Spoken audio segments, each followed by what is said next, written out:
بسم اللہ الرحمن الرحیم۔ آج کا موضوع ہے حضرت داؤد علیہ السلام کس طرح بادشاہ بنے۔ جب طالوت بنی اسرائیل کے بادشاہ بن گیا تو آپ نے بنی اسرائیل کو جہاد کے لیے تیار کیا اور ایک کافر بادشاہ جالوت سے جنگ کرنے کے لیے اپنی فوج کو لے کر میدان جنگ میں نکلے۔ جالوت بہت ہی قدآور اور نہایت ہی طاقتور بادشاہ تھا۔ وہ اپنے سر پر لوہے کی ٹوپی پہنتا تھا۔ جب دونوں فوجیں میدان جنگ میں لڑائی کے لیے صفا آرائی کر چکی تھی تو حضرت طالوت نے اپنے لشکر میں یہ اعلان فرما دیا کہ جو شخص جالوت کو قتل کرے گا میں اپنی شہزادی کا نکاح اس کے ساتھ کر دوں گا اور اپنی آدھی سلطنت بھی اس کو عطا کر دوں گا۔ یہ فرمان شاہی سن کر حضرت داؤد علیہ السلام آگے بڑھے، جو ابھی بہت ہی کم سن تھے اور بیماری سے چہرہ زرد ہو رہا تھا اور غربت و مفلسی کا یہ عالم تھا کہ بکریاں چرا کر اس کی اجرت سے گزر بسر کرتے تھے۔ روایت ہے کہ جب حضرت داؤد علیہ السلام گھر سے جہاد کے لیے روانہ ہوئے تھے تو راستے میں ایک پتھر یہ بولا کہ اے حضرت داؤد مجھے اٹھا لیجئے کیونکہ میں حضرت موسیٰ علیہ السلام کا پتر ہوں۔ پھر دوسرے پتھر نے آپ کو پکارا کہ اے حضرت داؤد مجھے اٹھا لیجئے کیونکہ میں حضرت ہارون علیہ السلام کا پتر ہوں۔ پھر ایک تیسرا پتھر نے آپ کو پکارا کہ عرض کی کہ اے داؤد مجھے اٹھا لیجئے کیونکہ میں جالوت کا قاتل ہوں۔ آپ نے ان تینوں پتھروں کو اٹھا کر اپنے جھولے میں رکھ لیا۔ جب جنگ شروع ہوئی تو حضرت داؤد علیہ السلام اپنی گوپن لے کر صفوں سے آگے بڑھے اور جب جالوت پر آپ کی نظر پڑی تو آپ نے ان تینوں پتھروں کو اپنی گوپن میں رکھ کر اور بسم اللہ پڑھ کر گوپن سے تینوں پتھروں کو جالوت کے اوپر پھینکا اور یہ تینوں پتھر جا کر جالوت کی ناک اور کھوپڑی پر لگے اور اس کے بھیجے کو پاش کر کے سر کے پیچھے سے نکل کر 23 جالوتوں کو لگے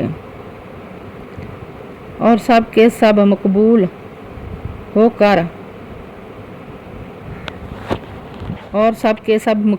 کر گر پڑے۔ پھر حضرت داؤد علیہ السلام جالوت کی لاش گھسیٹتے ہوئے لا کر اپنے بادشاہ حضرت طالوت کے قدموں میں ڈال دیا۔ پھر اس پر حضرت طالوت اور بنی اسرائیل بے حد خوش ہوئے۔ جالوت کے قتل ہو جانے سے اس کا لشکر بھاگ نکلا اور حضرت طالوت کی فتح مبین ہوگی اور اپنے اعلان کے مطابق حضرت طالوت نے حضرت داؤد علیہ السلام کے ساتھ اپنی لڑکی کا نکاح کر دیا اور اپنی آدھی سلطنت کو سلطان بنا دیا۔ پھر پورے 40 برس کے بعد حضرت طالوت بادشاہ کا انتقال ہو گیا تو حضرت داؤد علیہ السلام پوری سلطنت کے بادشاہ بن گئے اور جب حضرت شموئیل علیہ السلام کی وفات ہوئی تو اللہ تعالیٰ نے حضرت داؤد علیہ السلام کو سلطنت کے ساتھ نبوت سے بھی سرفراز فرما دیا۔ آپ سے پہلے سلطنت اور نبوت دونوں اعزاز ایک ساتھ ہی کسی اور کو بھی نہیں ملا تھا۔ آپ پہلے شخص ہیں کہ ان دونوں عہدوں پر فائز ہو کر 70 برس تک سلطنت اور نبوت دونوں منصبوں کے فریض پورے کرتے رہے اور پھر آپ کے بعد آپ کے فرزند حضرت سلیمان علیہ السلام کو بھی اللہ تعالیٰ نے سلطنت اور نبوت دونوں مرتبوں سے سرفراز فرمایا۔ اس واقعے کا عجز مالک بیان قرآن مجید کی سورۃ بقرہ میں اس طرح ہے۔ اور حضرت داؤد نے جالوت کو قتل کر دیا اور اللہ نے انہیں سلطنت اور حکمت عطا فرمائی اور انہیں جو چاہا سکھایا۔ حضرت داؤد علیہ السلام کا ذریعہ معاش حضرت داؤد علیہ السلام جو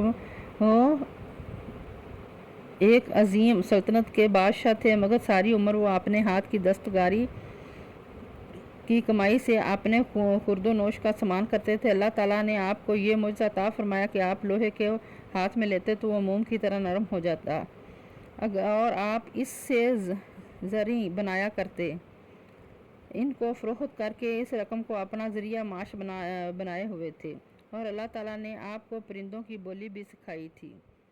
سبحان اللہ۔